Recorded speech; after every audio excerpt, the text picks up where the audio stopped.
All right, folks. Well, you know you're in for a treat when you hear that tune. So it's time for another week of the RecPoker Podcast. This is our weekly chats interview edition, but we also have a weekly forums edition that's all about strategy. I'm Jim Reid, your host for both. I go by Blusterini in the home game and RecPoker Jim on socials. And I have the best freaking job in the world talking poker with my friends every Monday night at 7:30 Eastern live on YouTube.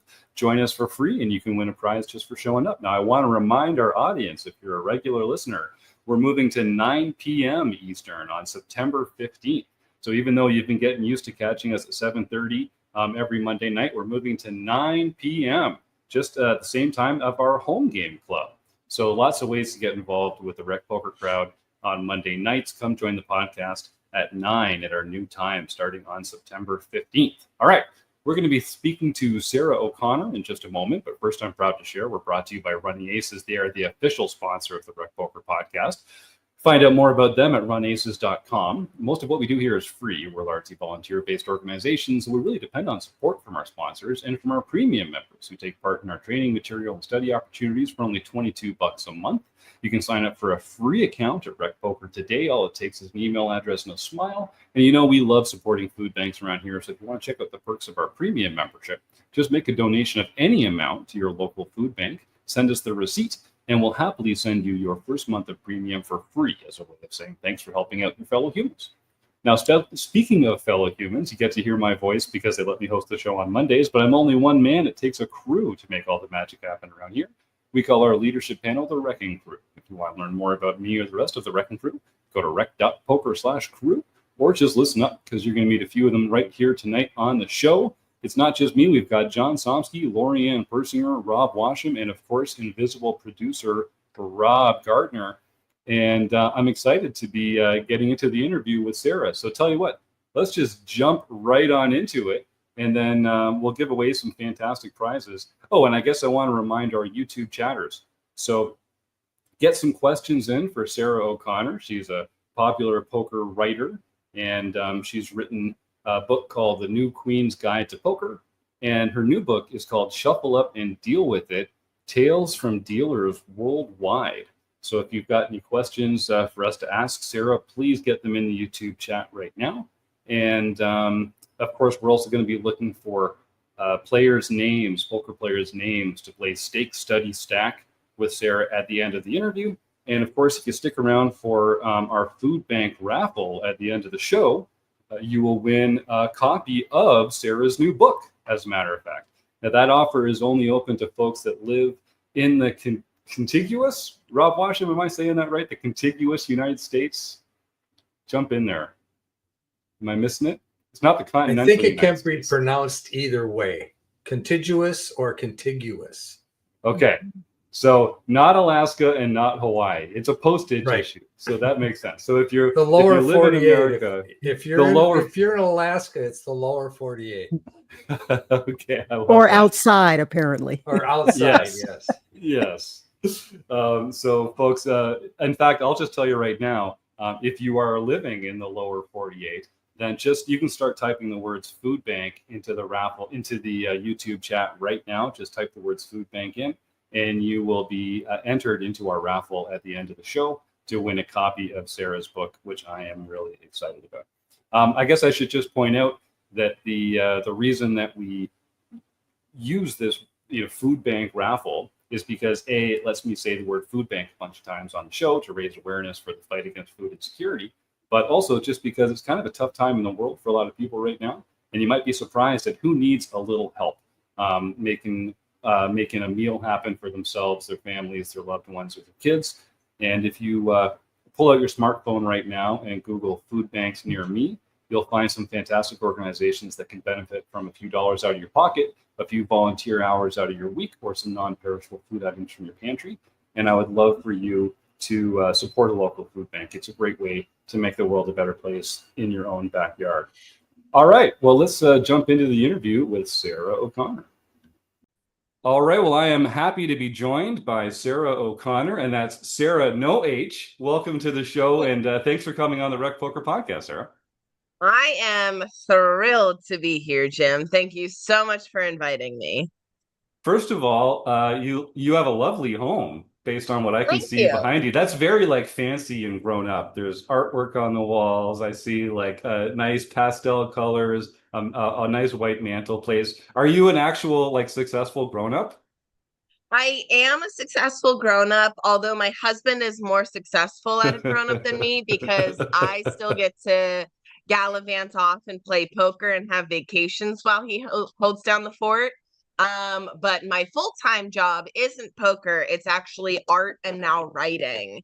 So I'm a big girl in the Wow. creative space. Yeah. That's fantastic. And I know you have a lot of artistic elements in your life, and we'll get into that later in the show as well. But I think, and we talk about this all the time on the show, poker is best enjoyed when it's not a full-time job, when it's not Bingo. your means of putting food on the table. So I Agreed. love that you're able to do that. And good, I can tell you had great taste. So perfect. Well, Sara, so we're going to get into a bunch of questions here. We've got some from the YouTube chatters already. I know we've prepared some for the show. But the first question I like to ask our guests, I'm not going to put you in a box. I'd like you to, if someone met you in the elevator and you're like, oh, yeah, I play poker, and they asked you, how would you define your own role in the poker world today? Sure. So I think I'm still very new to the game at only 3 years in, but I like taking on the role of kind of being the careness queen, the compassion queen. Not that I don't want to stack you at the table, but on Twitter in particular, that's kind of where I've grown a lot of my poker family and have had found friends, found family, and I don't like responding to trolls with venom back to them. It's kind of like kill them with kindness, and that really does seem to work for me. And one of my friends calls me kind of the poker historian because Mm. I've been writing so much, cataloging so much, kind of sharing stories of other people. That's one of my passions with Pokerati or Pokerati, depending on how you like to pronounce it. And I just really love sharing the game with other people with unbridled joy. Maybe one day I'll be burned out, flamed out, have bad beat stories up the wazoo. But if someone wants to share a bad beat story with me because they need to relieve it, I am actually one of those weirdos who still has an open ear for them. I love it. We talk about that from time to time too. One of our regular panelists is Dr. Joe Coolis, who's a psychologist, and he talks a lot about sort of the virtues of complaining and of helping other people go through that. I'm putting words in his mouth. He'll what's the word I'm looking for? Excoriate me for this afterwards. But yeah, I think it's nice. And it's like, I could take the occasional bad beat every once in a while. But do you have any of those friends that are just like every time you see them, it's bad beats? Fortunately, no. My friends are Okay. pretty like level-headed. There are some people on Twitter who I think sometimes because of parasocial relationships might overstep a little Sure. bit. I've had a few people in my DMs where it's just like misery city and there's only so much you can emotionally carry for them before you have to, quite frankly, release them back into the wild. But when it comes to my closer poker friends, everyone's really great about that. And I'm very proud to be able to brag about them and say they do pretty darn well. My one buddy who I'm having an article come out soon, he ran super deep in the main freaking event. Awesome. I think he ended up with 35 $1,000 on day 5, and that was his first bloody tournament Yes, I ever. love it. I love it. I mean, it's incredible. You know what I mean? So we have good beat stories in O'Connor land. That's great. Well, I'm glad to hear it. All right. Well, we're going to open the action with our speed round now, our little icebreaker segment. And then we'll get into some real questions in the episode. So, invisible producer Rob Gardner put 2 minutes on the clock, and let's get started. This is opening the action with Sara O'Connor. All right, Sarah, the first one's an easy one. Title. First one's an easy one. What is your favorite poker hand? Oh no, that isn't so easy. I'm gonna go with two that I'm avoiding to play as much as I used to play with. King 10 offsuit, because it has no business. Okay. Yeah, it has no business being played, depending on the circumstances. And then King Queen offsuit, because Brad Owen stacked me with that hand, and I've gotten into trouble with that hand. All right, good one. Next lightning round question: is poker a gamble or a skill game? You can gamble with poker quite easily, but I think it's a skill game. What is your biggest poker pet peeve? When people are rude to the dealer or don't tip the dealer. Is Die Hard a Christmas movie? Yes. Is Ace King a drawing hand? Yes. Is a hot dog a sandwich? Yes. Do you prefer dogs or cats? I have both, but I have more cats, and I think cats because they take care of themselves a little bit more. What's one thing that you are afraid of? Heights. Do you prefer playing tournaments or cash? Cash, but I'm getting bit by the tournament bug. Should vacations be lazy or busy? More busy than lazy. What's one thing you complain about in your life? Oh, I don't really complain. I'm not Okay, that's lie. fine. That's allowed. Pineapple on pizza, yes or no? Fuck yes. One player you respect, just their name. Brad Owen. Yellow light coming up. Slow down or speed up? Stay the course. Who is your poker nemesis? We all have one.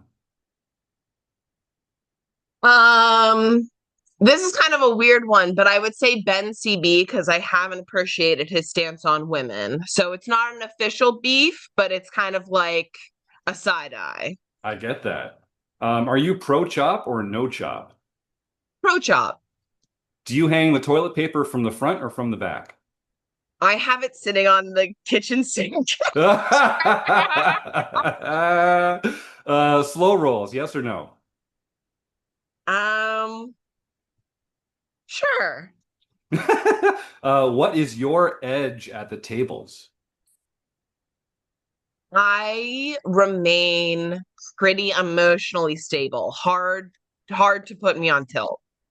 And last one, would you rather fight one horse-sized duck or 100 duck-sized horses? 100 duck-sized horses. All right, there we go. Not bad. Opening the action with Sara O'Connor. We're going to let our proprietary algorithm run in the background for a few minutes and tell us what your score was. But I feel like that was an excellent performance. Nicely done, Sara. All right, so we've got a bunch of questions here. You mentioned right off the top your professional life in art. I know from your socials and from our conversations that you are a creator, you are an artist. You also curate artistically. What are are there any ways that poker is an artistic game, or are there any ways that your background in art has given you a unique perspective on the game of poker or the strategy of poker or the experience of playing? That's an excellent question. I think on the one hand, it's easy to say there's no correlation between the two. But I think when you dive down at our like base human instincts, for both arenas, you have to tell a good story in order to sell to your client, even if your client is the villain. So speaking up for myself, sometimes, frankly, with table talk, negotiating with others, trusting in my decision making, sometimes taking a risk, because anytime you travel to an outdoor art show, weather could be crazy. You could get no clients, something could break, who knows, a litany of things. With both of them, it's a little bit of a gamble, but it has more to do with skill and tenacity. And I just want to remind our YouTube chatters, get any questions in for Sarah. And we're also looking for names to play Stake Study Stack with at the end of the show. And of course, stick around because we're going to do a raffle at the end of the show to benefit a local food bank. And all you have to do is get involved in the chat and you could win a fantastic prize.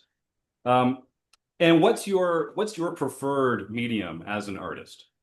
Acrylic paint, hands down. That's what I specialize in. I've never done oil paint.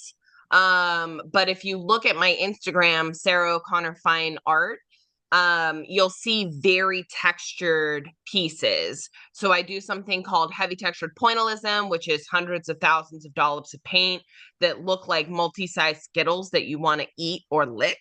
And then my floralism, which stands off the canvas about an inch-ish, also looks like frosting, and people want to pet my paintings, touch my paintings, lick my paintings. It's like a feast for the mind, which I really, really appreciate. Yeah, I've noticed some of the images that I've seen on your socials. It's very three-dimensional. It's very textured. I would have sworn that there was a different outlet that wasn't just paint. Did you just say hundreds or thousands? Hundreds of thousands? Oh yeah. Like I've lost count. Like when it comes to my bigger paintings, like I'll swivel this around if you can see it. That I would wager at least 1,000 dots, if not more. You know what I mean? Wow. Yeah. Well, it's very striking and it's very unique. I mean, I haven't seen that exact style elsewhere. Is the dot, the three-dimensional dot, is that sort of like your calling card, or is it I'm not very aware of art. Is that someone else's, like a general style? No, as far as I know, some people have tried to mimic it. And normally artists will mimic it by layering multiple dots on top of each other. I think the artist Mike Hammerer was the one who first kind of did that multiple layer big dot thing.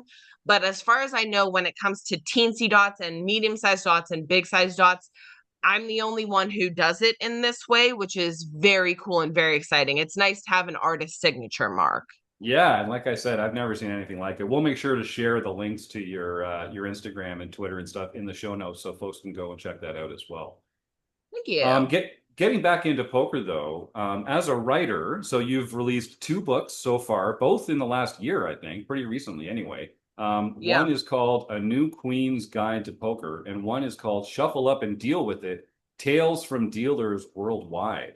So we had a question from Lorianne here asking, so which was the most fun to research and why? I think when it comes to fun, it has to be the dealer story, because I was interacting with approximately 40 people, more than 40 people, to try and whittle down who I was going to interview, but 40 people rather intensively to get their stories. And some people were incredibly personable, funny, gregarious, charismatic, personal, deep, introspective. And it was just fantastic to kind of be the lowest lane in the room, trying to highlight them in the best way possible. With A New Queen's Guide, that was my first baby, so she'll always be very special to me. But it was more of a self-exploration challenge study tool in a way, because if I didn't know something, I'd ask my coach, I'd ask one of my more experienced poker buddies. It was more of a learning intellectual endeavor as opposed to a joyful endeavor, if that makes sense. Yeah. And so tell me about the 2 books. What I've seen about them, they're very different. Tell us about the new Queen's Guide to Poker first, and then we'll talk about the dealers. Yeah, so that book stemmed from me studying an online course that I'm no longer working with, so otherwise I'd shout them out. I just grew frustrated because I'm a smart girl. I graduated third in my law class, and yet I was finding myself struggling to get these poker concepts. Mm-hmm. And I figured if I can't, not to be humble brag, but if I can't get them, how are other people processing these things? How are other people learning? And I felt as though, and the market seems to be showing that it's true that there was kind of a gap in the market with kind of something as simple as Texas Hold'em for dummies, Sure. and then like an upswing lab course. Jonathan Little does fantastic with his free stuff for beginners, but even that was kind of just above my understanding because as you know, as we know, as poker fans know, poker has its own language. So you have a language barrier, a math barrier, a skill barrier, a rules barrier. And so a new Queen's Guide is kind of my hopeful gift to the community, especially to very new players. This is for new players, not really for expert players at all. To introduce them to how to approach Texas Hold'em with confidence and enter a casino knowing what they're doing, because I still get nervous sometimes playing a game, especially if it's stakes that my bankroll says, "Hey honey, you're shot taking today." And I just want to cut that out for people as much as possible. And then for Shuffle Up and Deal with It. Actually, let me cut you off for 1 second. I have a follow-up. So Yeah. it's been a little while since you published that book. You've done a lot of writing since then. Yeah. Is there anything now in retrospect that you wish you could change or add to the Queen's Guide, New Queen's Guide? I think it's a great time encapsulation for where I was when I was writing it. And I think if I did anything in retrospect now, it would take away from some of that freshness, some of that newness, some of that doe-eyed, eyes wide openness. I might have included a few more personal anecdotes because people seem to really enjoy those. But other than that, I'm really, really, really proud of the book I put out. And I truly think it's the perfect stocking stuffer for your significant other who you've been trying to get into the game, or for your kids who are curious about what you're doing. It's a really nice gift, I think. Nice. And then, yeah, please tell us a little more about the Tales from Dealers Worldwide. Yeah, and so for that one, again, for the New Queen's Guide, I had interviewed a few dealers for a dealer introspection in the book and a floor introspection in the book, because that had been missing in other poker books that I've read. And I had so much fun doing those interviews. I thought to myself, well, there's stories by professional players, there's biographies by professional players. Where are the dealers at? Where are my boys and girls who get this game going? They're the unsung heroes. And you see these stories on like Netflix about the maid who wrote her journey as a maid, and then it got turned into a movie. And I'm not saying the book's good enough to be turned into a movie, but I am saying that these stories that dealers go through are worth a show, are worth a movie, are worth a book. And it's just time to highlight these heroes that help ensure the game plays as we want it to. Yeah, we talk a lot on the show about like respecting dealers, treating dealers with courtesy. They're even in situations like the WSOP when a lot of them are dealing for the first time. They're doing their best. And it's a service industry, right? Like anyone who's worked in the service industry, I think, has a kind of built-in empathy that some other people might not have. And I encourage everyone to sort of like just think about the fact that's another human on the other side of the table there. Exactly. Share one story. What's one of your favorite stories that you did that you pulled from these interviews, whether it made it into the book or not, that kind of illustrated this sort of like the life of a dealer, the experience of a dealer? If you don't mind, I'll highlight two. Sounds great. So one, I don't want to blow the entire lid off of it, because I find it to be the most captivating story, and it's a story of revenge. Ooh. Where, all I'll say about it is the dealer had a boss who was not a very good boss, and they were doing, I believe, underground games. So it's an underground dealer story. And the dealer was very hungry, his coworkers were very hungry, and the boss normally got them pizza. And who cares about pizza? We're over pizza parties. But at the end of it, I think the boss had only got them like a pizza and maybe some fries or something. Fast food, not helpful. And he got himself this like delicious looking hoagie, yada yada.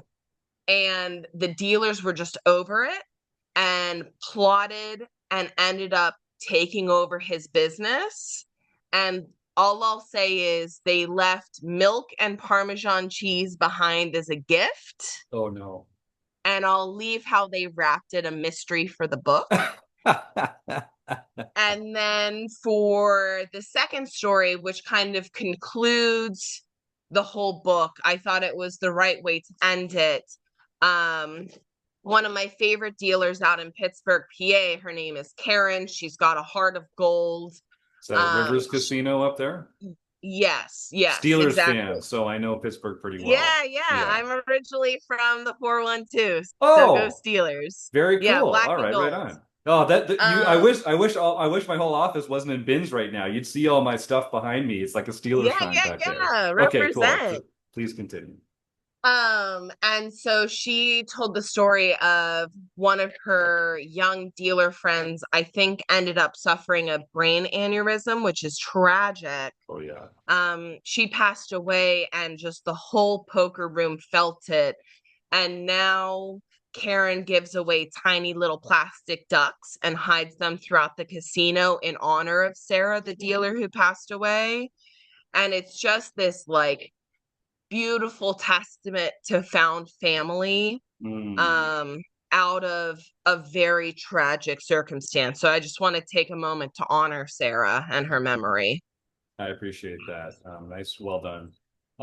In your playing experience, have you ever encountered some dealers that either went kind of above and beyond, or on the other end of the spectrum were just really not good for the game and maybe not a great ambassador for the game at all? Oh, absolutely. I mean, I want to shout out Natalie from MGM National Harbor. Anyone who plays there for any period of time knows and loves Natalie. Like, you should never pick favorites, but by God, does this woman shine in her chair. She's just professional, efficient, friendly, charismatic, knows the rules, cares about her pitch. I mean, anything you'd ever want in a dealer, she's got it. And then, of course, there have been some dealers from time to time where they don't seem to care if it's burn and turn time or burn and turn time. Some dealers who don't take the time to count out villain stack to make sure what they're verbalizing is actually what's in the pile. But like we said before, we're human, mistakes happen. People have asked me, would I ever be a dealer? And I say, absolutely not. We had been talking about being in the customer service industry, and I had been a waitress for several years. So I get it to a certain extent, but as I wrote in a Pokerati article, there's a big difference with being a customer service person as a dealer, because at least as a waitress, at least as a retail store employee, you can walk away from the aggrieved customer. For a dealer, you are stuck in that bloody box for 30 minutes trying to control, approximately 8 to 9 people at any given time, with at least one person who is trying to make you miserable because they are miserable themselves and don't know what to do with their emotions. So, I mean, dealers, I think, get a gold star right off the bat from me just for choosing the profession they have. Right on. Now, you've mentioned a couple times doing some writing for Pokerati recently. That's mostly short form articles and Yes. interviews and that kind of stuff. What's it like writing in short form versus long form? I love it because I know it'll take me anywhere between an hour to 3 hours tops. I can kind of gloves off, attack an interview, attack a singular topic, and know within, sometimes as short as a day to 3 days to up to 2 weeks if I want to let it sit before I edit it. I'm going to have a good work product that can be easily digestible to the masses. Whereas with a book, you have to hope someone will break that paywall and trust you enough Mhm. to invest in your writing. And also, in a way, with articles, at least when it comes to Twitter, you can kind of see a little bit more quickly in real time how people are resonating with things.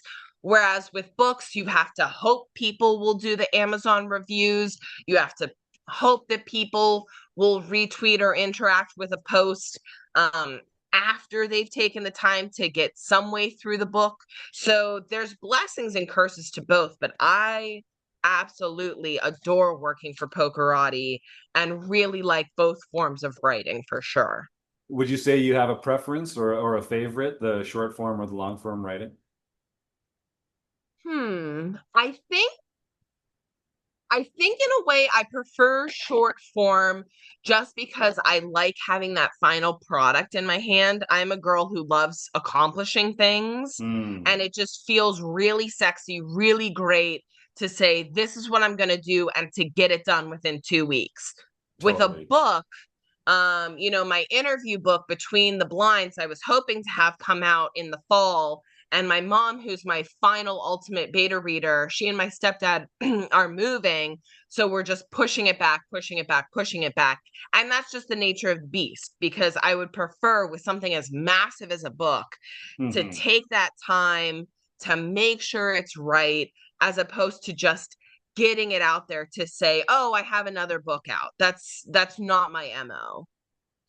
What are your success criteria for your writing? How do you know if you're doing a good job? How do you know if you're succeeding or failing as a writer?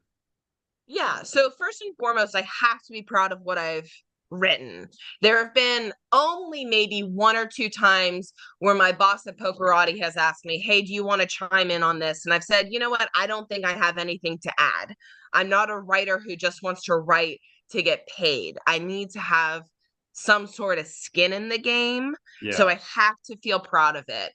And then, of course, another mile marker is people responding to what you've written, um who ask you for more, who say, what do you think about this, or even propose topics for me to consider on Twitter. And then, of course, you never want to fall into the like, how many likes did I get category, but it is an important mile marker to see what is resonating with people, who's actually clicking on things, what are people similarly passionate about. I love that. Conversely, how do you judge success as a poker player? Again, you don't want to be results driven, but man, is it hard not looking at that green or red line. Sure. um, it's funny because for the first 2 years, I was a profitable player, about $6,000 and $11,000, the first and second year. And this year, my year total is about down 500.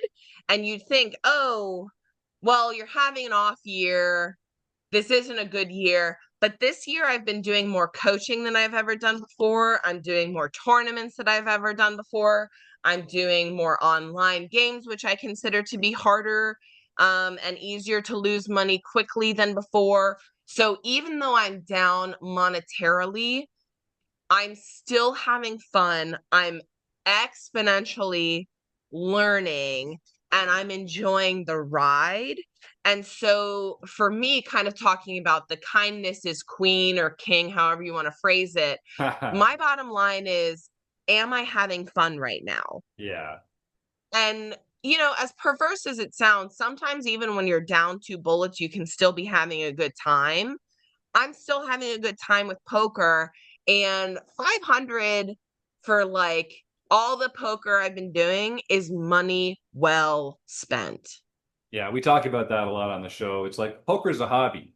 Do you have a budget for it? Like if you spent $500 going to the movies for 8 months in a year, like you wouldn't be complaining about that. No one ever goes to the movies and complains that they didn't come back with $1,000 in their pocket. You know what I mean? Exactly. So I love Exactly. that idea for recreational players in particular. Like there's nothing wrong with spending a little money to enjoy this fantastic hobby that you love so much. And just poker is one of those games where you can also, turn a profit, but it takes some luck and some skill, and it's not always going to go that way. So I think that's a great Yep. approach. I want to remind our YouTube chatters, get your questions in for Sarah, and of course the suggestions for Stake Study Stack. Again, stick around till the end. We're going to give we're going to give away one of Sarah's books to someone who types food bank into the YouTube chat. Also, if you want to support what we're doing here at RecPoker, you can go to rec.poker/support. Or you can just make a super chat, a super sticky, or a super comment and support what we're doing right through YouTube, which we would appreciate. We share a portion of all our YouTube donations with the local food bank, and a reminder that in the month of August, all our donations will be shared with the Second Harvest Heartland Food Bank in Minnesota. But the way that we prefer, we'd love nothing more than you become a premium member at RecPoker and take advantage of our amazing study materials and training opportunities. It's only $22 a month. But if you don't have $22, brother, I got you. Just support your local food. Brother or sister. Yes, thank you. Well put. Well put. If you want to try out our premium membership, just make a donation of any amount to your local food bank. Send us the receipt, even $1, and we'll happily send you your first month of premium membership for free. And if you've got $10 a month and you want to help us out, head over to our Patreon platform where you can get downloaded audio versions of all of our training videos that we make every month, put right in your phone like a podcast so you can listen while you're driving or doing the dishes or whatever you get up to while you're listening in. So we appreciate that. Thanks to all our premium members and our Patreon subscribers for all of their support. It's really sexy, Jim. I love that. Thanks. Well, we've got a platform here. We should try and do some good with it. So we throughout the year, we do several events to raise money for food banks. And it's a great way to help people in your own community that need a little help. And we kind of try and take the stigma off being a recreational player, being a rec. Like I think there's more to it than there used to be several years ago. It's not just bad players. It's just players who play for fun. And we also try and remove the stigma from just getting some help when you need some help. And there's lots of people that need some help right now. And supporting your local food bank is just a great way to help them out. So I hope that people do. Yeah, I love that. No, I appreciate that. So moving around a little bit here, you did an interview recently where you disclosed a bipolar diagnosis. Yes. Now you mentioned earlier that you're kind of tilt-proof at the table. How does being bipolar affect handling the emotions of poker, the variance of poker, the roller coaster, the swings? What can you just speak a little to that experience? Yeah, I mean, that is a superb question. My bipolar has gotten so bad that I've actually been involuntarily hospitalized before. Wow. So I know what extreme mania can feel like, for better and for worse. I think for me, the biggest thing is to kind of frankly constantly check in on myself. How am I doing? How am I feeling?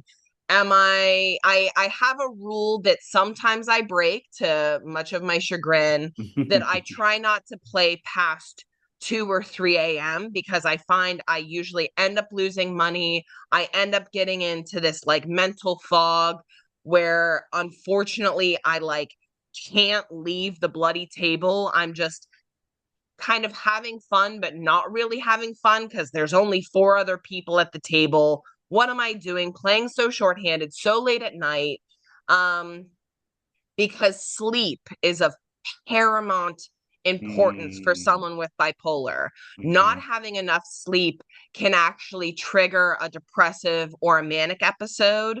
You know, having a bad session when you lose 3 or more bullets can trigger a depressive episode. So I have a firm rule, whether I'm playing 1-2, 1-3, or 2-5, I limit myself to 3 bullets. So the max I ever lose is 2,100, because that's, you know, a big chunk of my bankroll, but I can at least survive that.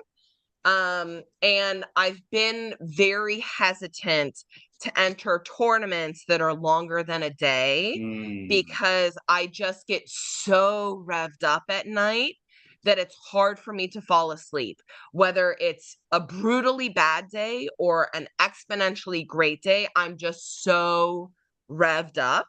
And I just know that sleep is as crucial to me as taking my medicine daily. That's great. Thank you for sharing that. I appreciate you kind of taking us behind the curtain there a little bit. And yeah, I think people don't appreciate just how important some of these fundamentals, like not being hungry, eating the right kind of food, getting enough sleep, hydrating. Those are edges. Those are edges that you can stack at the table, or that you can allow to become leaks for sure if you're not on top of your game. All right, well that's wonderful. I appreciate that. You mentioned you talked about coaching a little earlier. I'm kind of curious. You've been playing for a few years now. How have you actively improved as a player? I have, you know, my husband doesn't really play, but he's gone with me a few times to the table. And, you know, one of his biggest things that he's noticed is how much my aggression has upped. I've gotten more comfortable with, you know, for some people, it doesn't seem like a lot of money, but like bigger chunks of money. So an opening to 60 doesn't scare me like the way it does, the way it used to. I'm not afraid to go all in with kings. Sometimes, even if I think villain has aces, because every once in a while, this girl likes to gamble with the Cowboys. You know, I think I'm getting better, although it's not perfect, with trusting my gut and then also following through with that trust. And, you know, I wish I could say that I've learned the math, but I keep forgetting the formulas and I can't do like short division in my brain easy. So that's still a leak of mine, but I'm at least aware of that component. And I think one of the like cutest things about my development is I used to literally think the position doesn't really, like, they say it matters. right. They say it matters, but does it really? And, you know, I'm appreciating the power of position in a way that was just, frankly, adorably naive before.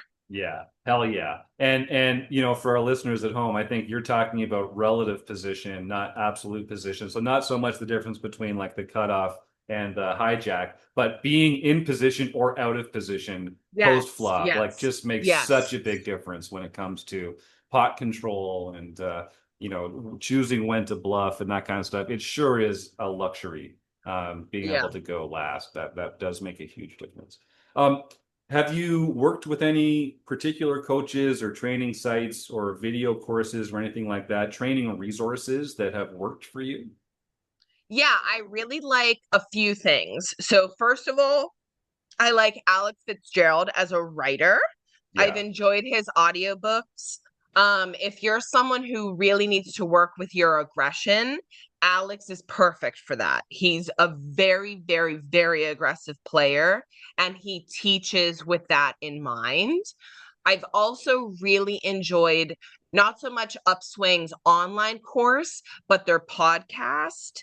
I don't know if they're continuing to do it right now with the sale, but Gary Blackwood, who I have a little crush on, he's on that podcast. And I just think the whole Upswing team for the podcast does a very nice job with like 15 to 45-minute digestible lessons, talks, etc. And then Finally, shouts go out to my coach, Jonathan Coffin. We can't even remember who on Twitter connected us, but it was very serendipitous. And we've been working together for about a year now. And he's just so fantastic that I wish he was taking on other clients. And some people really wish he was taking on other clients. So if and when he does, I'll be announcing it on my Twitter, but he's happy with kind of who he's got in his stable right now. And I feel very blessed to be one of those students. That's awesome. Were there any kind of aha moments for you? You said sort of like position was a big one. Are there any other kind of moments where you felt like, oh, I'm actually picking this game up. Like I'm actually taking this to the next level? I think there are like tiny little gem moments that happen all the time. It's just, unfortunately, my memory is shit, which will keep me from, I think, being a great poker player. But like things like in the Upswing podcast, when they talked about like ace high flops are the most frequent flops, that to me was like, oh, oh, wow. Okay. Totally. It's just, it can be as small as a single sentence. And then it can also be, the epiphany of realizing about starting to suss out what villain is holding in their hand. That's one of the like coolest moments where you like almost feel like Daniel Negreanu thinking in your head, oh, villain has pocket kings right now. And then when they reluctantly fold and flash you their cards, they just happen to have kings. That's one of those moments where you think, oh, I'm starting to really get it now, That's such a good feeling. Yeah, I love that. Yeah. All right, well, let's remind our YouTube chatters, start typing the words food bank into the YouTube chat to get entered into our raffle at the end of the show. We're going to be closing out the interview shortly, but you still have some time to get entered there. Sara, you've been playing for a while now. Are you ever in a situation where you're playing in a live game and you're kind of assessing the table and someone takes an action or comports themselves in some way such that you're like, oh, that's a less experienced player. Like here's a mistake. So what are some of the ways that people kind of disclose to you that they're not very experienced at the table? So it's still those simpler things since I still am newer, but I've started to pick up people preloading their chips. And by that, I mean grabbing their stack before it's their turn, and I'll check to them and then they'll inevitably bet out. I might withhold my C bet when I see that. Now, of course, listeners, if you're playing against me, please don't preload your chips trying to bluff me. That would be very nice. Yeah, no promises. You're a public figure now. This is part of it. Exactly. But things like that, or there was this very severe and sincere case where this guy was just not having a good day, telegraphing that to the whole table verbally. And then, basically the whole table knew he had aces because he looks at his cards, he raises to 20, and literally as he's throwing out his chips, he just goes, well, now it's time for everybody to fold, isn't it? And he was on his gun. What are you doing? And sure enough, everybody folds. He flashes his aces and he goes, this is just the day I'm having. And part of me wanted to be like, buddy, this is the day you're giving yourself. Yeah. But sometimes you just can't help people like that. So those, it's still very newish things, but I'm starting to pick up on some body language, which is very cool. So always, try to remain off your phone, try to watch your opponents, because even if you have a horrible memory like I do, you will be able to start picking up on things. I promise you. That's a good one. That's sort of like the guy who someone bets and it's the river and they're thinking about it for a while and then they go all in and they're like, oh, well, I guess it's time for me to go home anyway. It's like, oh, come on, brother. We know what's going on here. Exactly. Well, I guess I'll be hitting the old dusty trail. Yeah, I bet you will with my money. Tell us something surprising about you, something that people that just know you from socials wouldn't necessarily know? It doesn't have to be like your deepest, darkest secret, but what's something about you that a lot of other people don't know? Breaking news here on the RecPoker Podcast.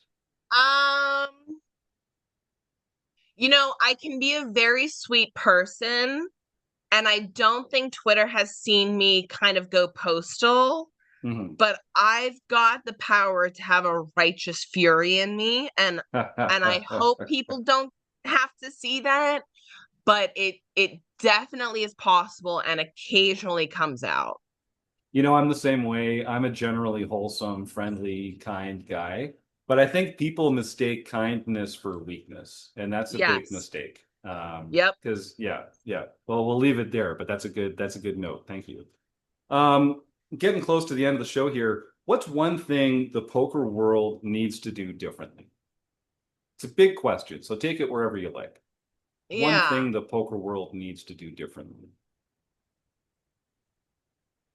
Two things, I think.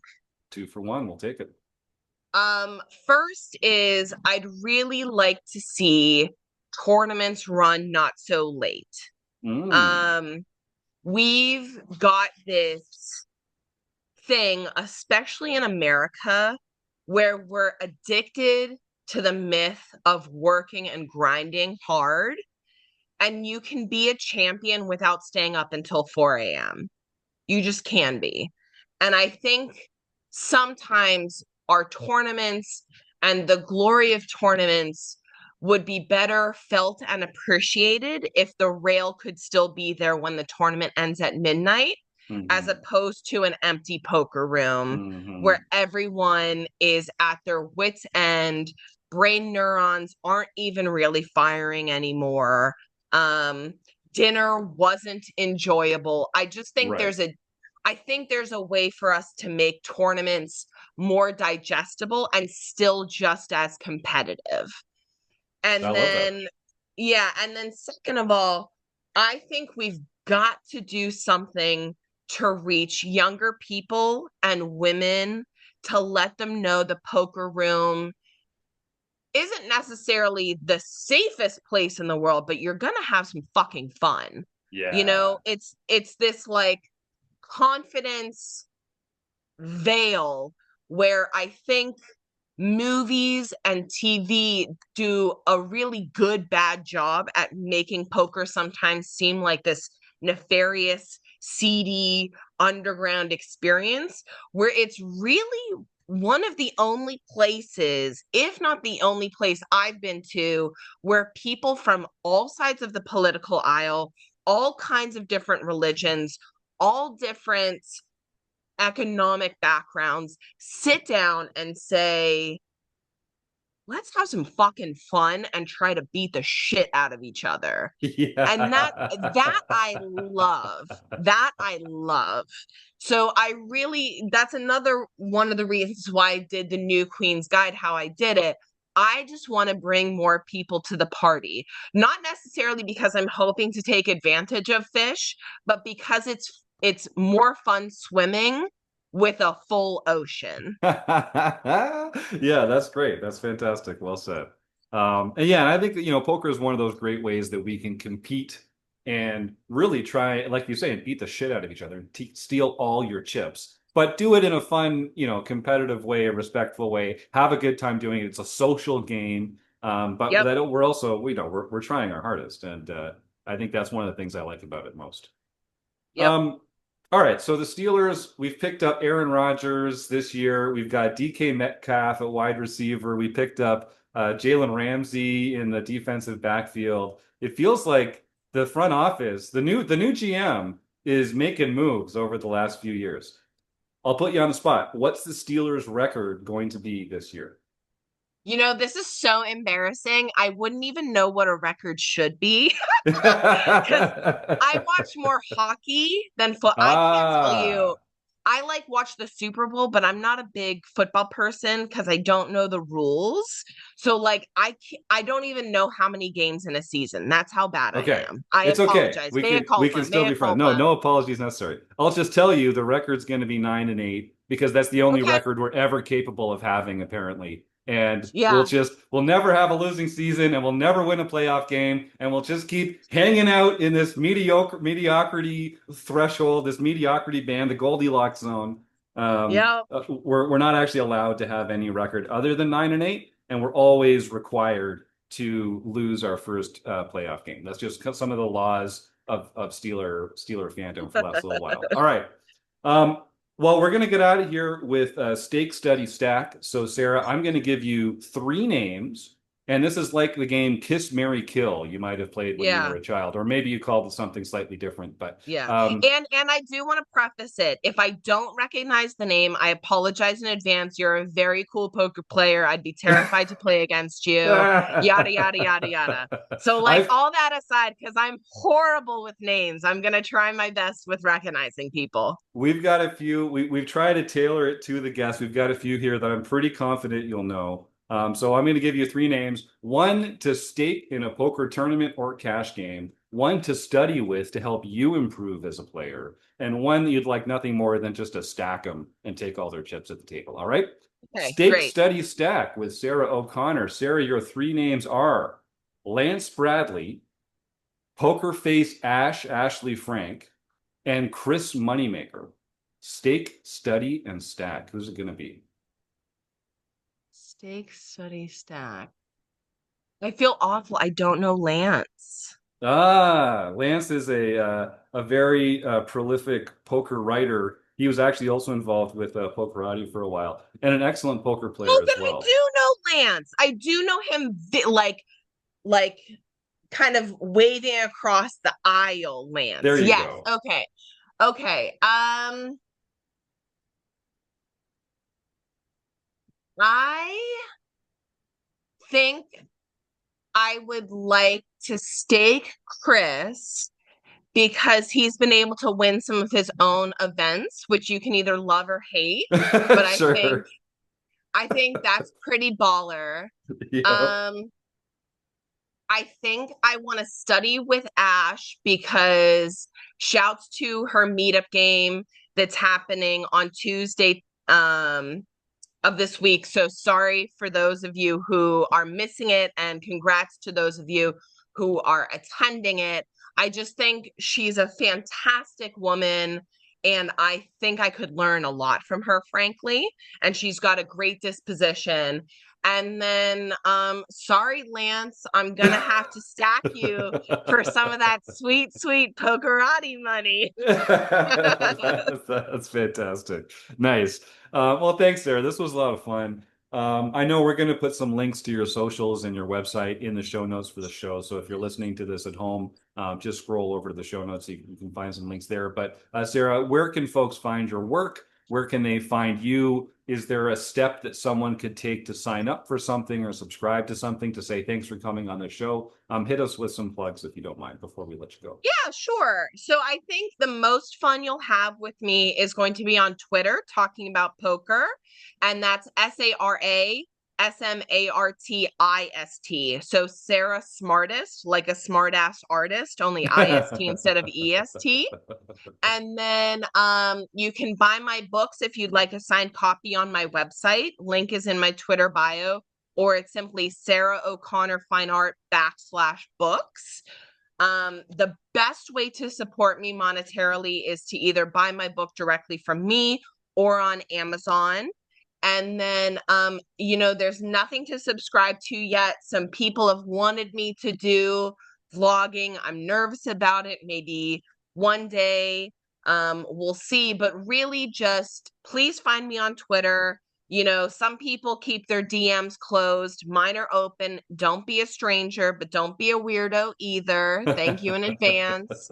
And I just love this game so much. And I'm so grateful to be able to talk with people like you about it, to listeners who feel similarly passionate and just really want to have fun with the game and improve. Well, I really appreciate that. Sara O'Connor, thank you so much for coming on the RecPoker Podcast. Of course. Woo! All right. Well, I enjoyed that, as I knew I was going to. Sarah's such an interesting person.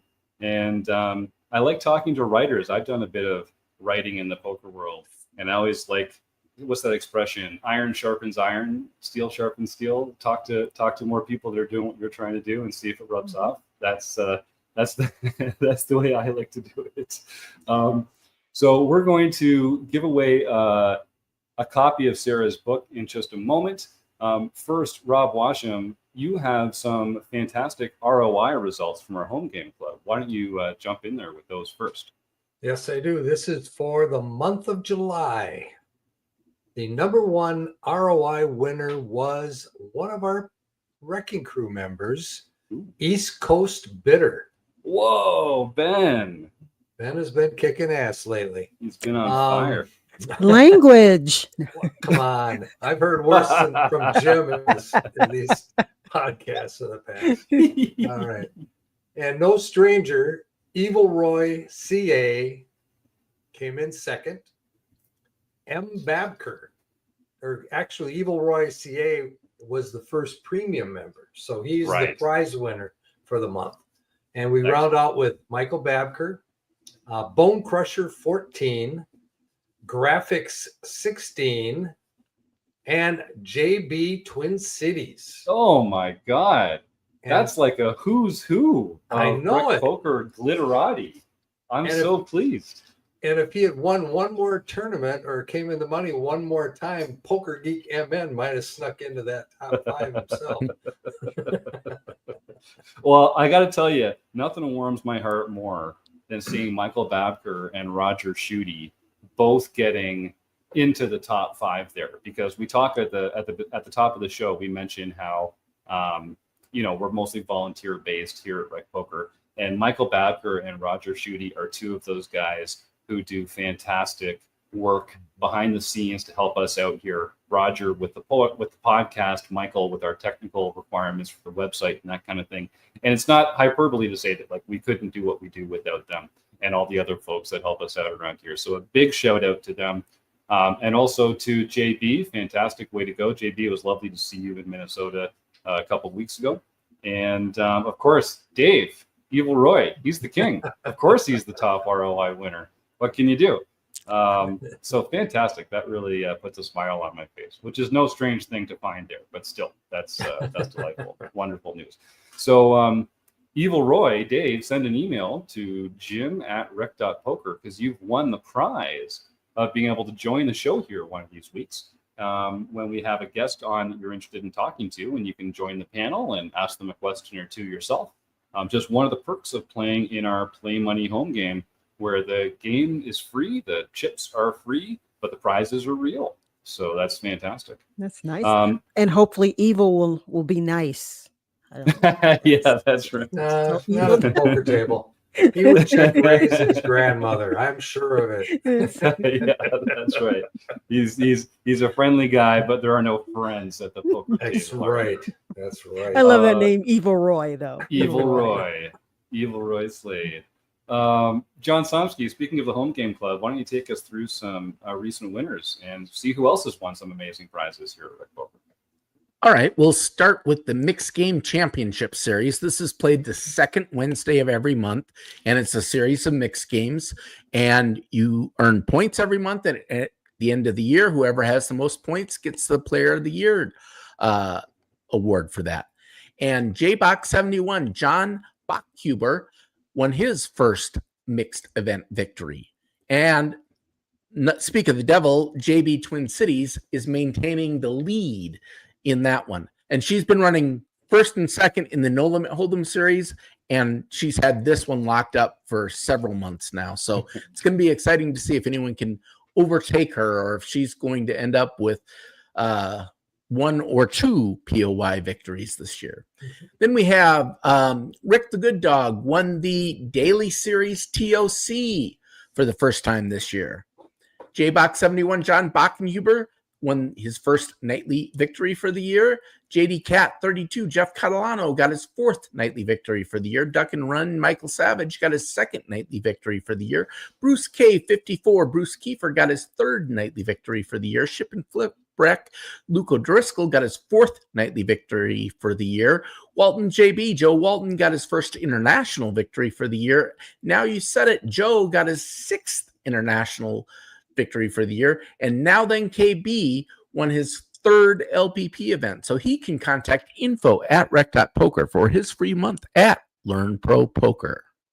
Fantastic. Way to go, John. Nice work. And it's great to see all those fantastic members doing what they do and rising to the top of our home game club. Also, I just want to point out, we've been over this before, but if you see John Somsky in the wild, buy that man a beer. It costs you nothing, and here's why. You buy John a beer, you take a photo. We need photographic evidence, no AI. No AI, folks. It has to be real. We will verify this. And send me the photo of you buying John a beer. I will personally put a cold beer in your hands the next time that we're hanging out in Vegas or Minnesota or Toronto or somewhere in person. So let's just go over what happens here. You get to have a beer with John Somsky, and then you get to have a beer with me. And it doesn't cost you anything. All you have to do is buy John a beer and then receive a free beer from me. I'm just like, the transitive properties of beer buying allow this to be the case. So like, you can hang out with a couple of your RecPoker Crew buddies just by buying John Somsky a beer. So I just want to reinforce this notion that if you're seeing him out there, and let's extend that to Michael Badker and Roger Schutte too, just for the record. I'd like to point out though, Jim, that if he comes here and I buy him a beer, it's going to cost me $25. It's Vegas. So that means when you come here and you buy me, it's like, I don't know about that exchange rate. That's a good point. So I'm going to say, I wouldn't say it's not going to cost me anything, but I'm paying for the experience. So, if I run into John in Vegas, I'll run up to my room into my cooler and pull out a Coors Banquet and bring it down. Yes. That's only a buck. That's a good point. That's probably yes. That's a good point. I reserve the right to head out to a CVS or a Walgreens or something and buy us a couple of tall cans. Good to know. So you know, Somsky. That's good. Somsky, I just want you to know, if you're ever in my neck of the woods and I actually have more time next time, I'm gonna buy you a real beer. I'm not gonna play any of this game. I'm not gonna buy you one of those terrible beers like that Canadian Labatt Blue or anything like that. We'll get you an authentic beer. What you getting them? A PBR? What you getting them? PBR, Guinness, or I'm just joking. Moon, that Midwest thing. Ooh, yeah. There's some good stuff happening in the YouTube chat here. You can tell I don't drink beer. So I have no clue. So Benny the Jet says something tells me John's an IPA kind of guy. Hubie is wondering if O'Doul's is more in line. Benny comes back with maybe a Guinness. What's the answer, John? Can we? Do you have a favorite beer? You're muted. Yes, we got him. Full Somsky. Full Somsky. And the streak continues. Yes. Yeah. So I am not that much into dark beers. So Guinness is out. But I do like a Hefeweizen or things like that. So Gesundheit. And all right, excellent. So Hefeweizen, if you're in the mood to buy John a beer, get in there and get that weird, obscure. Is that German? Is that Danish? Hefeweizen just means it's a wheat beer. Mm-hmm. Oh, it's German for wheat. Mm-hmm. Out there, I knew it was German. That definitely with or without the orange slice.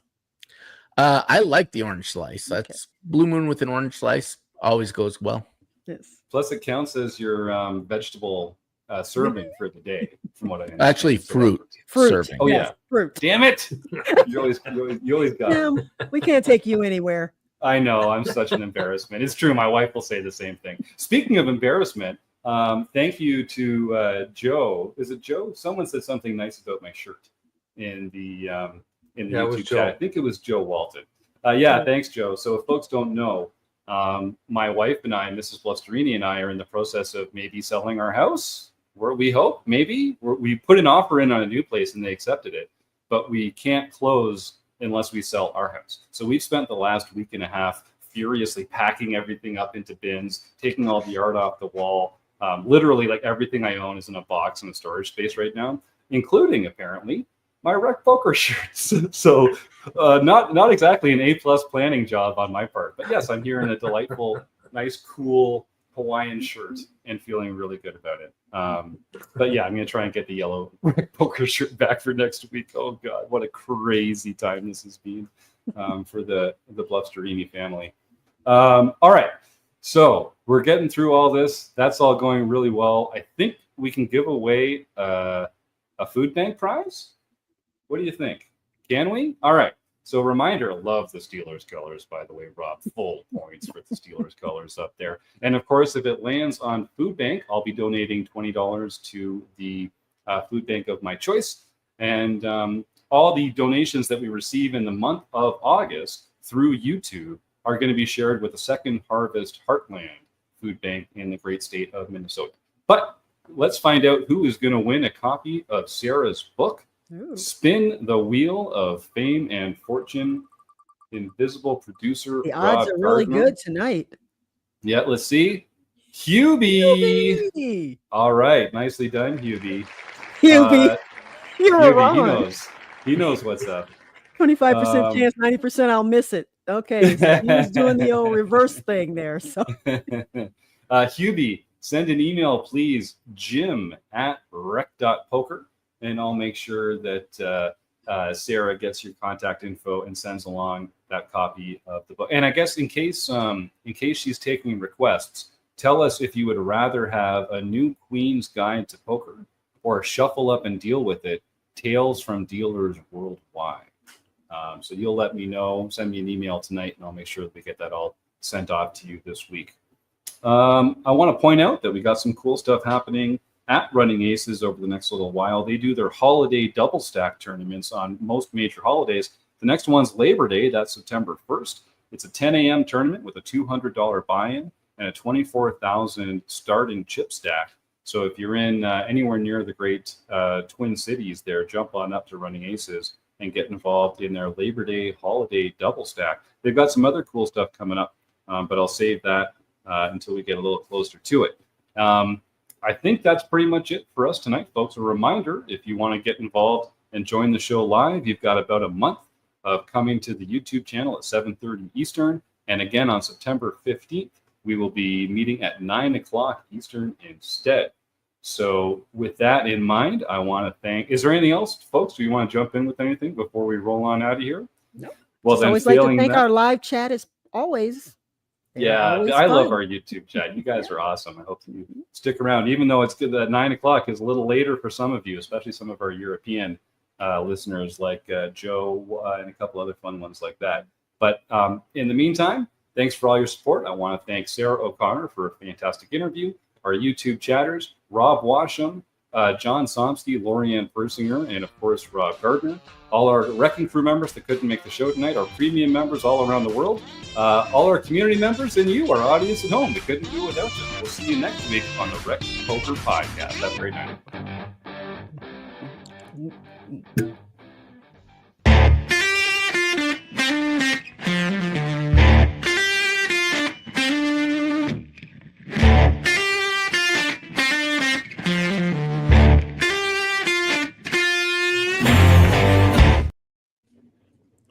Well done.